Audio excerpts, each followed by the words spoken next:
গাছ আসার কারণে ভালো লাগে। সবারই গাছ ভালো লাগে। আর সেই গাছ যদি রুমের ভিতর হয় তাহলে তো কোনো কথাই নাই। এই গাছগুলো অনেক ছোট, সুন্দর। ছোট, ছোট লাগানো, দেখতে অনেক সুন্দর। এই গাছগুলো যদি আপনার বাসার মধ্যে, রুমের মধ্যে রাখতে চান, তাহলে এইভাবে সুন্দর করে সাজিয়ে রাখা যায়। আপনার বাসার মধ্যে এরকম টেবিল আছে, তারপর ডাইনিং টেবিল আছে।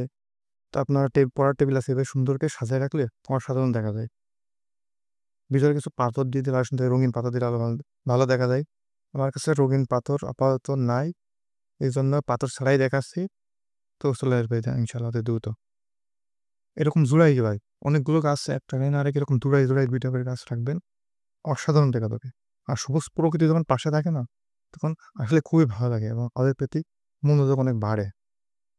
সো যারা গাছ ভালো লাগে বা একটা প্রকৃতি চান সুন্দর করে গাছ লাগিয়ে রুমের ভিতর রাখতে, ভালো একটা কাজের পরিবেশ চান বা পড়ার সময় যদি এরকম গাছ রাখে, অসাধারণ লাগে, নিজের কাছে খুব ভালো লাগে। পড়ার মাঝে, মাঝে গাছের দিক তাকানো যায়, তখন আরো ভালো লাগে। এছাড়াও নিচের আ ড্রেসিং রুমেও রাখতে পারেন। গাছ দেখলে খুব ভালো লাগে। মনের মধ্যে একটা অন্যরকম প্রশান্তি লাগে।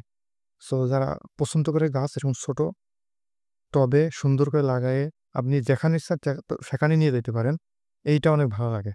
মানে আপনার বিছানায় যাবেন, পাশে একটু জায়গা আছে ওখানে নিয়ে রাখতে পারেন। তো অন্যরকম অনুভূতি লাগে। গাছের সবুজ প্রকৃতি আর জীবন্ত গাছ তো অনেক ভালো লাগে। তাছাড়া এমনি প্লাস্টিকের গাছগুলো ঐরকম অনুভূতি আপনি পাবেন না, যতটা পাওয়া যায় এরকম গাছে। আর আশা করি সবাই বিষয়টা বুঝতে পারছেন। এটার সৌন্দর্যটা কত সুন্দর হয়। ধন্যবাদ।